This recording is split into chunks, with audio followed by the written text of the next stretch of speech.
Ambiance studieuse pour ce groupe de slameurs en résidence. Français, québécois, tchadiens ou sénégalais, ils assistent chaque matin à des rencontres avec des figures des cultures urbaines au Sénégal. On a formé beaucoup de jeunes aujourd'hui qui sont des professionnels. Organisée dans le cadre du hip-hop festival de Keur-Massar en banlieue de Dakar, la résidence a pour but de favoriser les échanges entre artistes francophones. L'occasion pour eux de confronter leurs pratiques dans un environnement nouveau, mais aussi d'échanger leurs mots et leurs expériences.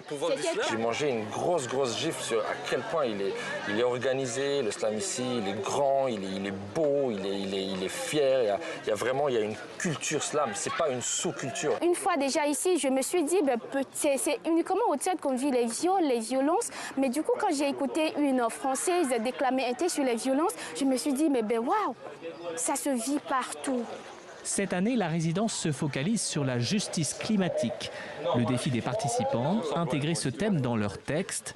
Chacun doit préparer un slam individuel et collaborer avec les autres sur un slam collectif.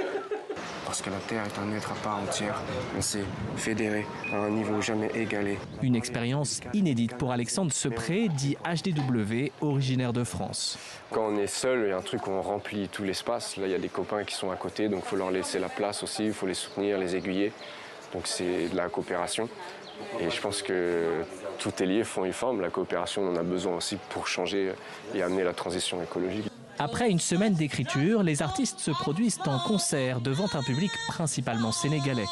Le CO2 qui masque le O2, la naturalité de la nature. On a envoyé un terrain de foot de forêt dans la tombe.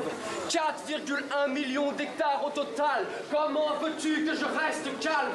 Pour les organisateurs du festival, l'objectif est atteint, mettre à l'honneur le slam comme vecteur de changement des mentalités. La parole, elle est tellement puissante et que les slameurs utilisent la parole.